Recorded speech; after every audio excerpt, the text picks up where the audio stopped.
Good morning. You may notice a slight difference in the configuration of my car behind me because I'm heading into town today to run some errands.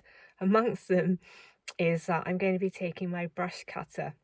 You may remember that I was unable to put on the new strimmer head attachment, and I've decided the best way of dealing with that is taking it back to the shop where I bought both of them from and seeing if they can help me. And unfortunately there's no other way of handling it than taking the whole thing with me. So I've had to take the seats down and rearrange the back so I can fit it in. It fits fine, it's just quite long. It's a bit annoying because I'd rather not have to take the whole thing in with me.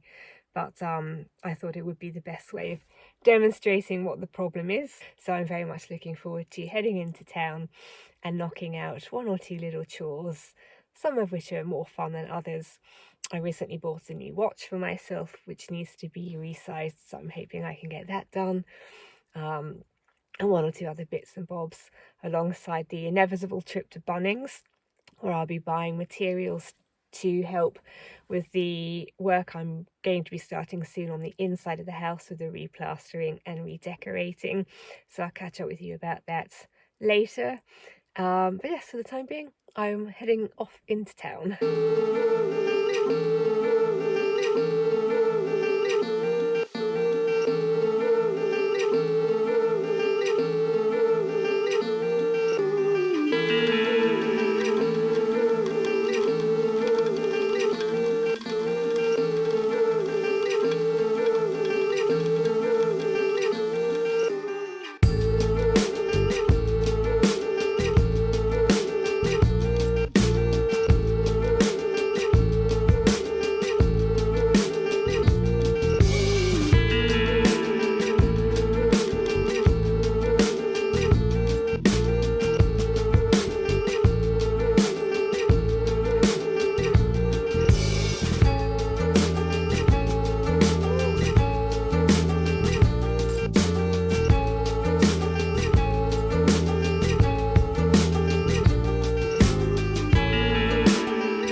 I'm back at home, and so I thought I'd update you on one or two things which I alluded to earlier on when I was in my car.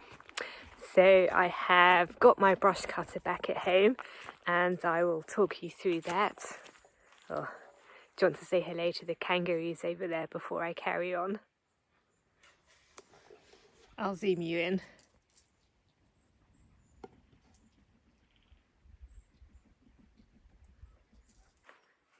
So as I was saying, I've got the brush cutter back, and I'll explain to you what happened on that front.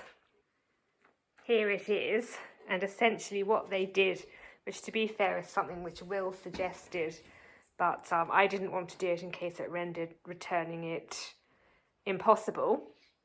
Essentially, if I retrieve the old one, the thing that wasn't working was this metal bit.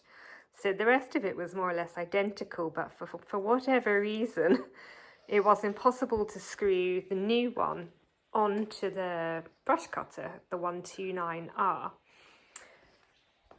Even though, according to their own website, this ought to be the correct replacement. Anyway, what they did was they just swapped this metal bit out. This isn't in firmly, they just put it in there. So they took the metal bit which screws onto the brush cutter from the old one, put it into the new one so that they're now compatible. I don't know what happened there. I don't know why the recommended replacement head for this particular model didn't fit. It does now. And they said, like, going forward, if it continues to be a problem, all I'll have to do is every time I come to need to buy a new head, I just have to keep swapping out the metal bit. There is an alternative one to this which I was offered, but to be perfectly honest, I really like this head. What I like about it is that you can thread it, I don't know, put more cord into it without having to take it apart and wrap it round. You just feed it in the holes, turn the screwy bit and it sucks it up, and that's it. So it's very, very easy. And I like things that make my life easier. I'm more likely to get on with tasks if they're not onerous. So I haven't tried it out yet, but fingers crossed that's that problem solved. And I've also come down here to grab my trowel, which I'm going to pop in my jug, and I'm going to grab a bucket.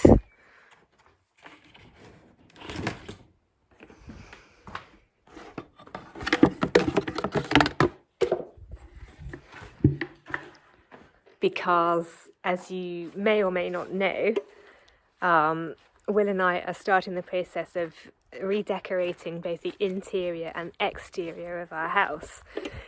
It was many years before we were able to buy it, only because there was a problem with the transfer of titles. So until we could buy it, we rented it, and whilst we were renting it, we didn't want to do very much to it for obvious reasons.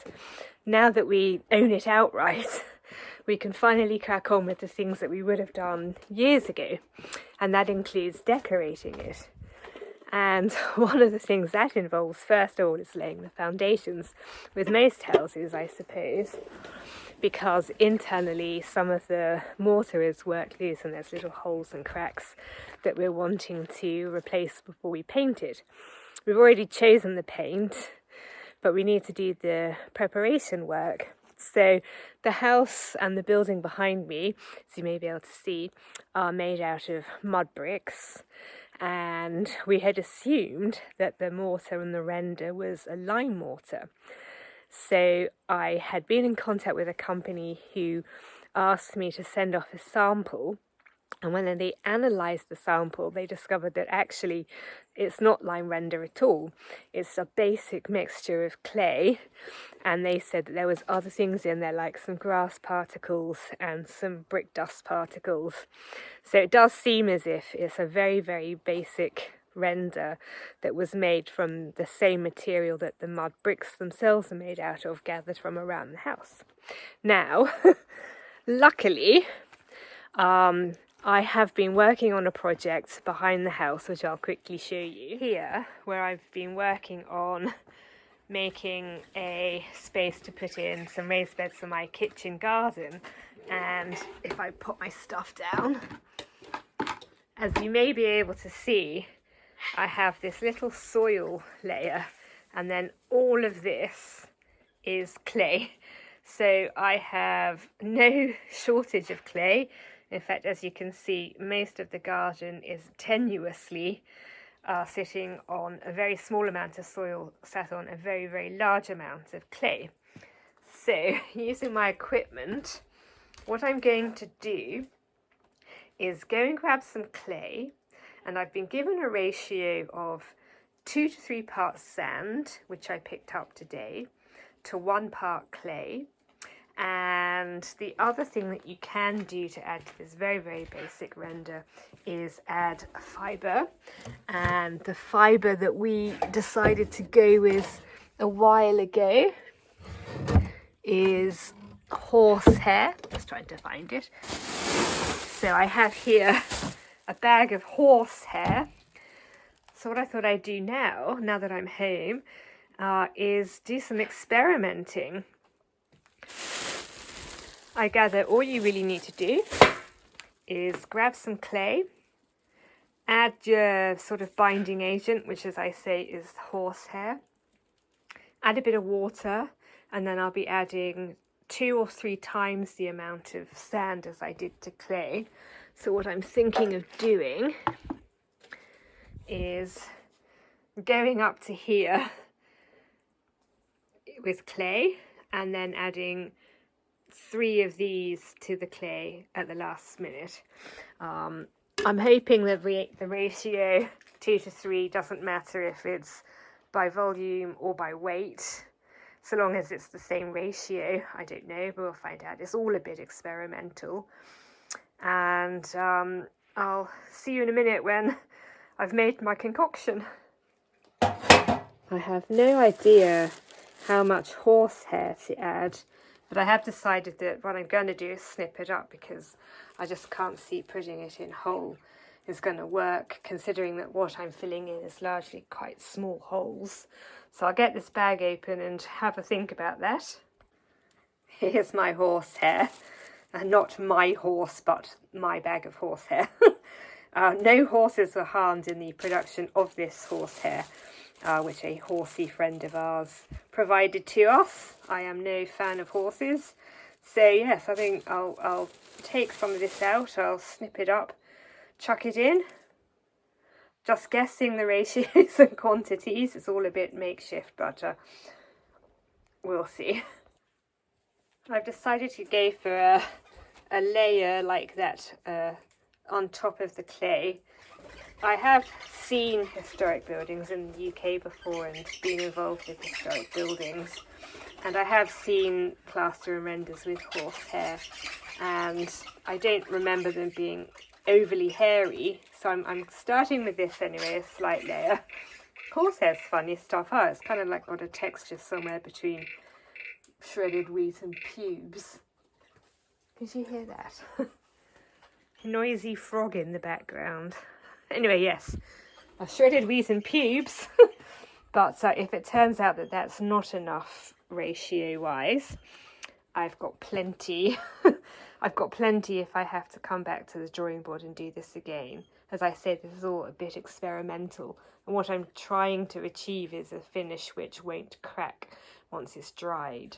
And that might not happen the first time of asking, but that's okay. Sort of why I want to get cracking now before we get too much into the depths of winter. This gives me time to experiment a bit before I do it for real. Although if I get it right first time, I won't be angry about that. But time to go and grab the sand. The recommendation was coarse sand, so I just picked this bag up from Bunnings. The ratio is somewhere between 2 to 3 parts sand to clay. So maybe if I go 2.5, I'll be hedging my bets. This is what I've ended up with. And I am starting in the guest bedroom. One thing I do know is that the bit you're putting the plaster onto needs to be damp.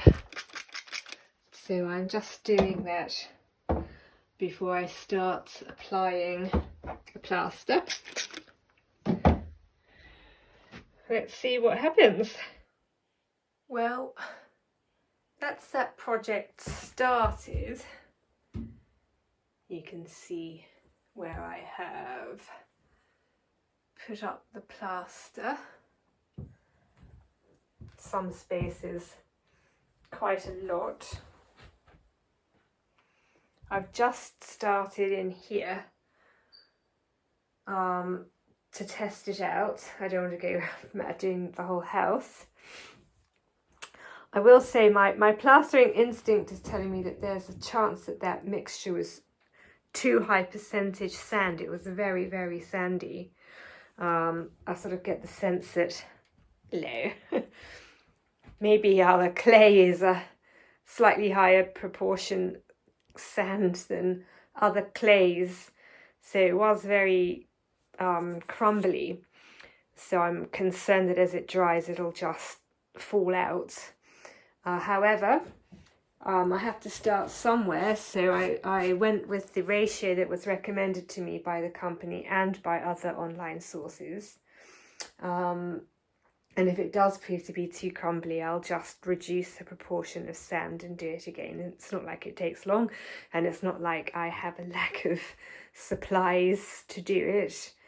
If it does sort of seem to hold, I think what I might do nevertheless is go over the sort of, I'll call it like the base layer of plaster.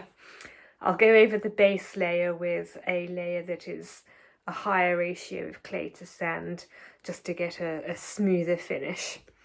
So that is where I am at with that.